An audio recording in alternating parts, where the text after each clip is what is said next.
In the 3rd century, the Roman Empire, a titan that had dominated the known world for centuries, began to fracture. This wasn't a slow decline, it was a sudden, violent implosion, a period of such unrelenting chaos that it would later be called the crisis of the 3rd century. For nearly 2 decades, the most powerful empire on earth teetered on the absolute brink of total collapse. Our story begins not with a bang, but with a swamp. In the misty marshes of Moesia, Emperor Decius and his son, Herennius Etruscus, led their legions against a Gothic invasion. The Romans, accustomed to victory, charged into a trap. Arrows rained down, the marshy ground gave way, and for the first time in history, a Roman emperor fell in battle against a foreign enemy. His son perished with him. The news sent shockwaves through the empire. The illusion of invincibility was shattered. With the emperor gone, the throne became a poisoned chalice. Generals, once loyal defenders of the frontier, now saw their chance. The legions, the very backbone of Roman power, became kingmakers. They would raise their commander on their shields, hail him as emperor, and march on Rome. But for every general who claimed the purple, another stood ready to challenge him. Take Aemilianus, the governor who defeated the Goths after Decius's fall. His troops declared him emperor, and he marched on Italy. The reigning emperor, Trebonianus Gallus, scrambled to meet him, but was eliminated by his own men before the battle even began. Aemilianus entered Rome in triumph, but his reign would last a mere 3 months. Another general, Valerian, was already marching from the Rhine. Aemilianus met the same fate as his predecessor, betrayed and dispatched by his own soldiers, who saw a better bet in the approaching challenger. This bloody cycle became the new normal. Emperor after emperor rose and fell in a blur of assassinations and civil war. The average reign lasted only a few months. Loyalty was a currency with no value. The empire was eating itself alive and its enemies were circling. While Romans fought Romans, the frontiers were left dangerously exposed. To the east, the formidable Sasanian Persian Empire saw its opportunity. In 260 AD, Emperor Valerian, who had seized power just a few years earlier, led a massive army to confront the Persian king Shapur I near the city of Edessa. The details of the battle are murky, but the outcome was a catastrophe unlike any Rome had ever suffered.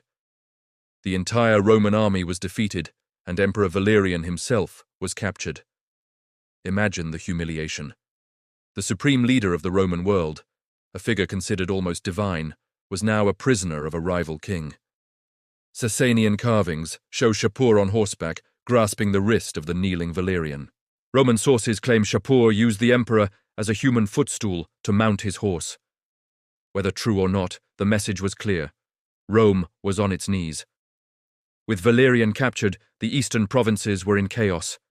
The Persians sacked cities, including the great metropolis of Antioch. It seemed the entire Roman East was about to be lost. But in this moment of desperation, a new power emerged from the unlikeliest of places. In the oasis city of Palmyra, a Roman client state on the caravan routes, a local aristocrat named Odenathus took matters into his own hands. He rallied a force of Palmyrene archers and cavalry, and instead of submitting to the Persians, he attacked. He harried Shapur's retreating army, recaptured lost territory, and restored a semblance of order to the east. Rome, grateful and preoccupied, granted him titles and authority. But Odenathus was building something for himself. After his death, power passed to his brilliant and ambitious wife, Zenobia. She was not content to simply rule in Rome's name. Claiming descent from Cleopatra, she declared her son emperor and herself empress. The Palmyrene Empire was born. Zenobia swiftly conquered Egypt, cutting off Rome's vital grain supply and annexed most of Anatolia.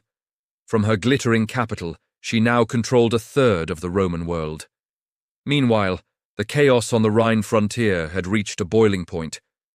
With the central government paralyzed by constant civil war, the provinces of Gaul, Britannia, and Hispania were left to fend for themselves against relentless Germanic raids.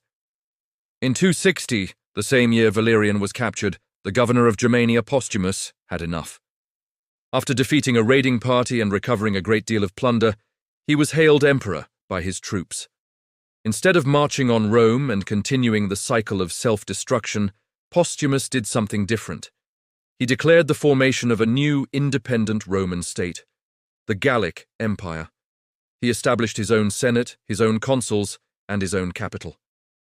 For the next 14 years, this breakaway empire would act as the shield of the West, successfully defending the Rhine frontier from invaders. From the perspective of the people living there, Postumus was not a traitor. He was a savior, providing the security the central government in Rome no longer could. Now, the Roman Empire was fractured into three pieces. The central Italian government, under Emperor Gallienus, Valerian's son, was trapped in the middle. To the east, Zenobia's Palmyrene Empire held the wealthiest provinces. To the west, the Gallic Empire controlled the crucial legions of the Rhine. It seemed the end was inevitable.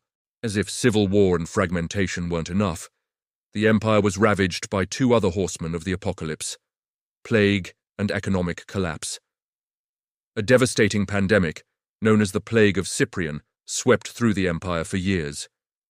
At its peak, it was said to claim 5,000 lives a day in the city of Rome alone.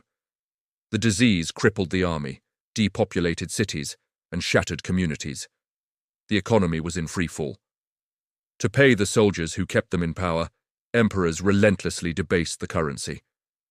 The silver denarius, once a coin of nearly pure silver, was now little more than a bronze coin with a microscopic silver wash. Inflation spiraled out of control. A measure of wheat that cost half a denarius in the 2nd century now cost hundreds. Trade networks broke down, people abandoned money and reverted to barter. The sophisticated Roman economy was grinding to a halt. In the midst of this anarchy, one emperor tried desperately to hold the pieces together. Gallienus, son of the captured Valerian, ruled for 15 years, an eternity in this era. He was a man of culture and a brilliant military reformer, creating a mobile cavalry force that could race from one crisis to another. But he was fighting a multi-front war with no end in sight. He'd beat back the Goths in the Balkans, only to hear of a new usurper in Gaul. He'd stabilize one frontier, and another would burst into flames. For a decade and a half, Gallienus ran himself ragged, a firefighter trying to extinguish a world-spanning inferno. He managed to contain the Gallic Empire and held the line against invasions, but he could never muster the strength to fully reclaim the lost territories. In 268, while besieging a rebellious general in Italy, Gallienus was lured into a trap at night and struck down by his own officers. The cycle of violence had claimed another emperor. The empire he left behind was a hollowed-out shell. Its armies were broken, its treasury was empty, and its people were exhausted. 2/3 of its territory was under the control of breakaway states. Barbarian tribes roamed freely across the borders. To any observer, Roman civilization was in its final death throes. But in the darkest hour, something shifted. The very officers who had conspired against Gallienus placed one of their own on the throne, a grim, iron-willed soldier named Claudius. Yet, even this triumph was short-lived. Just 2 years into his reign, the savior of the Balkans was struck down not by an assassin's blade, but by the plague that still haunted the empire. The throne was once again empty.